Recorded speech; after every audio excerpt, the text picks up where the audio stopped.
Le prophète Muhammad, paix et bénédiction soient sur lui, a marqué l'histoire par sa sagesse, son courage et sa compassion. Né en l'an 570 dans la ville de la Mecque, connue aujourd'hui sous le nom de Makkah en Arabie saoudite, il vécut dans une période marquée par l'idolâtrie et le polythéisme. Sa naissance, survenue lors de l'année de l'éléphant, fut accompagnée d'événements extraordinaires, comme l'extinction du feu des adorateurs zoroastriens et une lumière éclatante observée par sa mère Amina. Orphelin dès son jeune âge, il fut d'abord pris en charge par son grand-père Abdul Muttalib, puis par son oncle Abu Talib, qui l'éleva avec amour et protection. Durant son enfance, Muhammad fut envoyé dans le désert selon les coutumes de l'époque. Il y apprit l'endurance, l'autonomie et la vie simple auprès de Halima, sa nourrice. À l'âge adulte, il se distingua par son honnêteté et son caractère noble, ce qui lui valut le surnom d'Al-Amin, le digne de confiance. Lors d'un voyage commercial en Syrie avec son oncle Abu Talib, un moine nommé Bahira reconnut en lui des signes prophétiques décrits dans les anciennes Écritures, prévoyant qu'il serait un guide pour l'humanité. La réputation de Muhammad comme homme intègre et juste attira l'attention de Khadija, une riche veuve et commerçante influente. Impressionnée par son travail et son éthique, elle lui proposa le mariage. Malgré leur différence d'âge, elle avait 40 ans et lui 25, leur union fut empreinte de respect mutuel et d'amour.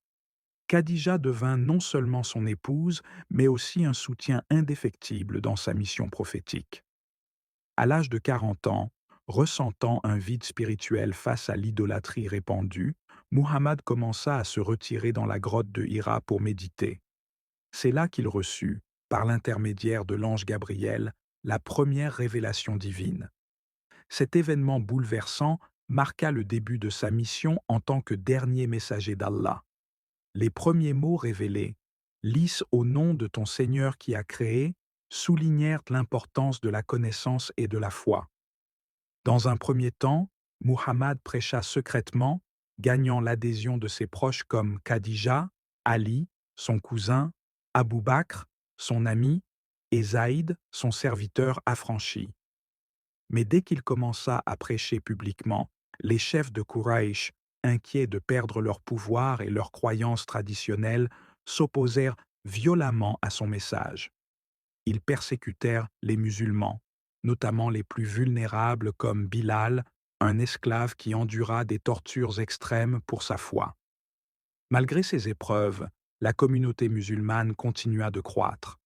Lorsque les persécutions devinrent insoutenables, Muhammad conseilla à certains musulmans de chercher refuge en Abyssinie, où un roi chrétien, le Négus, les accueillit avec bienveillance.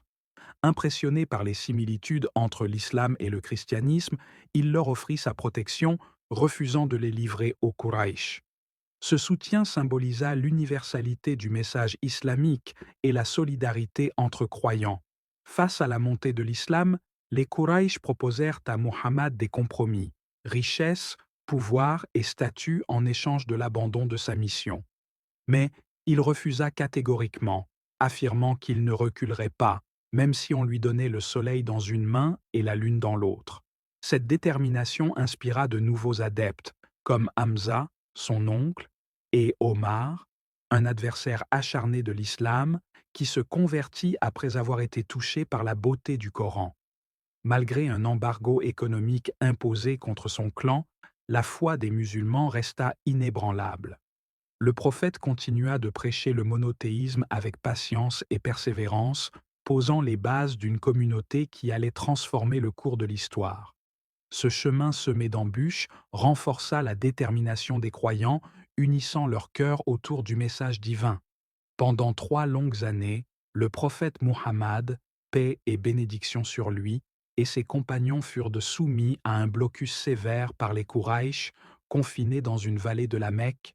Ils endurèrent de grandes privations, mais leur foi resta inébranlable. Finalement, certains membres des Quraïch, émus de compassion et fatigués de cette situation, décidèrent de mettre fin au blocus. En retirant le document de l'embargo conservé dans la Kaaba, ils découvrirent que presque tout le parchemin avait été détruit par des fourmis, sauf les mots « Au nom d'Allah ». Cet événement marqua la fin du blocus et permit au prophète de circuler à nouveau librement dans la ville. Cependant, peu après, une période sombre appelée l'année de la tristesse frappa le prophète. Il perdit son oncle Abu Talib, qui l'avait protégé contre les attaques des Quraysh, bien qu'il ne se soit jamais converti à l'islam. Cette perte fut suivie par la mort de sa fidèle épouse Khadija, son premier soutien dans la prédication de l'islam. Ces épreuves plongèrent le prophète dans une grande tristesse, d'autant plus que les Quraysh intensifièrent leur persécution. Cherchant un refuge, le prophète se rendit à Taïf, mais il y fut accueilli par l'hostilité et la violence. Lapidé et blessé, il trouva refuge dans un jardin où il invoqua Allah. Malgré sa douleur, il refusa la vengeance lorsque l'ange Gabriel lui proposa de détruire les habitants de Taïf. Au lieu de cela, il pria pour que leurs descendants embrassent l'islam. Cet acte de miséricorde illustre son caractère noble et compatissant. Peu après, le prophète vécut l'Isra et le Miraj, un événement spirituel où il voyagea de la Mecque à Jérusalem, puis monta aux cieux. Lors de cette ascension, il rencontra plusieurs prophètes et reçut de la part d'Allah l'obligation des 5 prières quotidiennes pour les musulmans. Face aux persécutions croissantes, le prophète et ses compagnons migrèrent vers Médine, anciennement Yathrib, marquant le début du calendrier islamique. À Médine, il construisit la première mosquée, qui devint un centre spirituel et éducatif pour la communauté musulmane. Il unifia les habitants de Médine, établissant une fraternité entre les Muhajiroun, migrants, et les Ansar, habitants de Médine.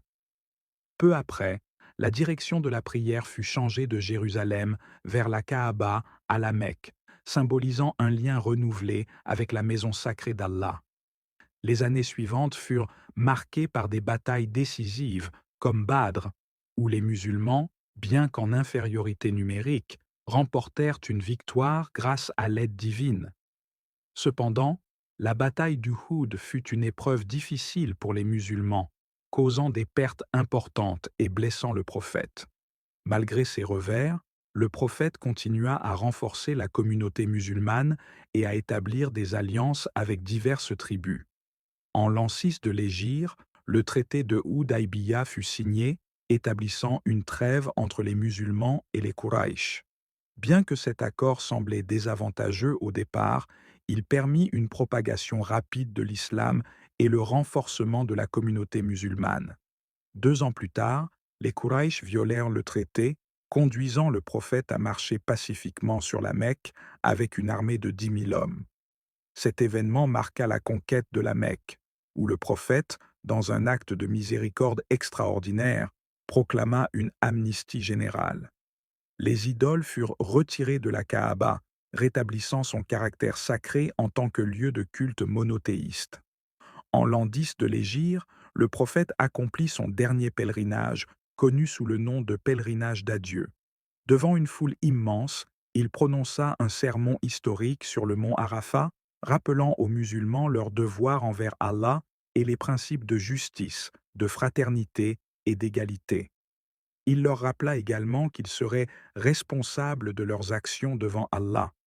À la fin, il demanda à la foule si le message avait été transmis et tous répondirent par l'affirmative. Peu de temps après, le prophète tomba malade. Sentant que son départ était proche, il continua à rappeler aux musulmans de s'accrocher au Coran et à sa sunna. À l'âge de 63 ans, il rendit son dernier souffle à Médine. Ces derniers mots furent un rappel de la foi en Allah, le Seigneur éternel. Le prophète Muhammad, paix et bénédiction sur lui, laissa un héritage intemporel. Sa vie est un modèle de justice, de patience, de miséricorde et de dévouement envers l'humanité. Ses enseignements continuent d'inspirer des millions de croyants à travers le monde, leur rappelant de suivre la voie d'Allah et de rester fermes dans leur foi. En conclusion, la vie du prophète Mohammed, paix et bénédictions sur lui, est une source inépuisable d'enseignement, d'inspiration et de guidance pour l'humanité. Son parcours, marqué par des épreuves et des triomphes, incarne des valeurs de foi, de justice et de compassion. Nous espérons que ce résumé vous a permis d'en apprendre davantage sur cet illustre modèle de conduite. Si vous avez trouvé ce contenu enrichissant, n'hésitez pas à liker, à partager et à vous abonner pour découvrir d'autres vidéos sur l'histoire et les enseignements de l'islam. Que la paix et les bénédictions d'Allah soient sur vous.